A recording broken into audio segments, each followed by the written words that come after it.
Seguimos con los tipos de actitudes que puede adoptar el demandado, ¿sí? Como les había dicho, puede suceder que el demandado se presente y que reconozca los hechos alegados por la parte actora.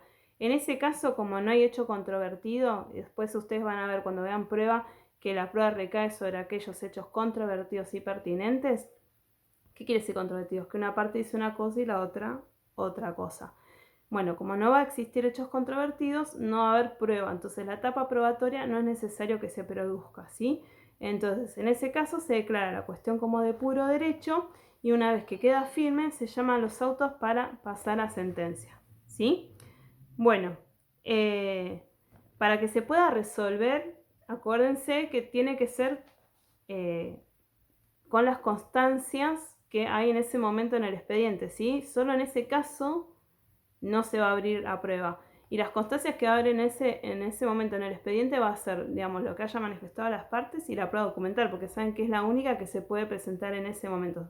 Aparte, por ahí la prueba informativa que habrá pedido algún juez, una historia clínica, una causa penal, ¿sí? Bueno. Y después tenemos lo que es contestación de demanda, que está en el artículo 356. La contestación de demanda, estoy buscando el artículo, es el acto procesal mediante el cual el demandado se opone a la pretensión del actor, arguyendo todas aquellas defensas que tiene contra aquel, ¿sí? Bueno, los requisitos tenemos, igual que en la demanda, los extrínsecos y los intrínsecos, ¿sí? Los requisitos extrínsecos son iguales que los de la demanda, digamos, tiene que estar el nombre, el apellido, el abogado, la firma del letrado, ¿sí? El domicilio, el constituido, que ahora es el número de quit, el domicilio real. Bueno, si se presenta arguyendo una personería, tiene que acreditar esa personería. Tiene que presentar copias del escrito y de la documental que adjunte. Bueno, eso vemos que es igual que en la demanda, ¿sí? Bueno, y los intrínsecos salen del artículo 356. Ustedes lo van leyendo y ahí va diciendo qué requisitos tiene que tener. Dice, admitir y negar categóricamente los hechos expuestos en la demanda, ¿sí? Esto obedece a la carga. ¿Se acuerdan que el demandante tenía que manifestar claramente cada uno de los hechos? Bueno, ahora es la contraparte para el demandado. El demandado va a tener que negar uno a uno cada uno de esos hechos que alegó el actor, porque ahora les voy a decir cuál es la consecuencia si no lo hace.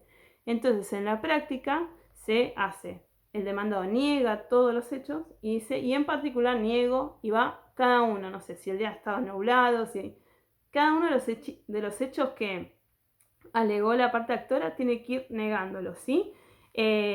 Ahora, si él no los vivenció personalmente, basta con que diga no me consta, ¿sí? Porque él no puede negar algo que no ocurrió ante él, ¿sí? Bueno, hay dos tipos de reconocimiento de hechos, ¿sí? Está la simple, que se acepta lisa y llanamente los hechos alegados por la parte actora, y está la aceptación de los hechos de forma calificada, es decir, que acepto los hechos que alegó la parte actora, pero además le agrego aclaraciones o le agrego otra consecuencia jurídica a esos hechos que alegó el actor. Bueno, ¿cuál va a ser la causa que yo les decía de si no niega categóricamente cada uno de los hechos? Se va a considerar que el silencio, la negativa general o las respuestas evasivas, el código dice, el juez podrá estimar como omisión tácita de los hechos. Esto acuérdense porque es muy importante, es decir, ¿vieron cuando yo les dije que se presentaba y no contestaba demanda? Es esto, no se manifiesta respecto de los hechos. Entonces el juez, cuando dicta sentencia, puede considerar esto, no es una obligación, lo puede considerar como un reconocimiento tácito de los hechos alegados por la parte actora. Bueno, el siguiente inciso dice reconocer o negar documentos. Y ahora vamos a ver la diferencia con los hechos, ¿sí?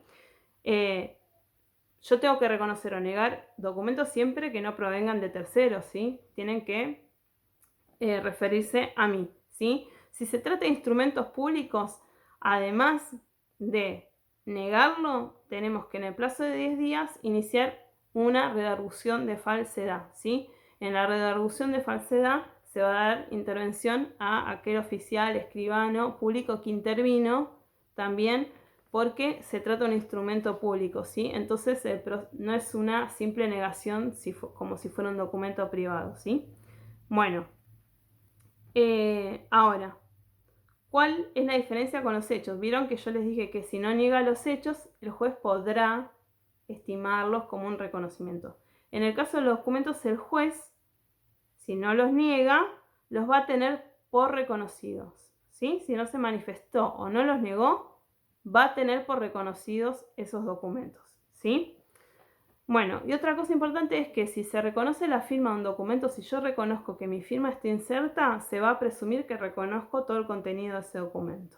Bueno, otro requisito dice que tiene que especificar los hechos que se aleguen como fundamento de la defensa. Esto es igual que en la demanda, tiene que decir bien cada uno de los hechos que son el fundamento de cómo él se va a poner a la pretensión del actor, ¿sí? Si él tiene un relato distinto de los hechos o no. Eso va a depender de la defensa del demandado. Bueno, después se ofrece la totalidad de la prueba y agregar la documental. Eso es igual que en la demanda, como ya vimos. Siempre acuérdense que en la demanda y en la contestación de demanda es el momento de aportar la prueba documental. La restante prueba se ofrece, ¿sí? Pero es en ese momento que se acompaña la prueba documental, no en otro. Después ustedes vieron las excepciones si se habla de hechos nuevos, ahí sí en ese caso, pero cuando ustedes les pregunten, es esa la respuesta, ¿sí? Bueno, y cumplimiento de lo dispuesto en el artículo 330, que habla de lo de la demanda, ¿sí? Y esto es muy especial en lo que hace en referencia a la petición y a los hechos, ¿sí?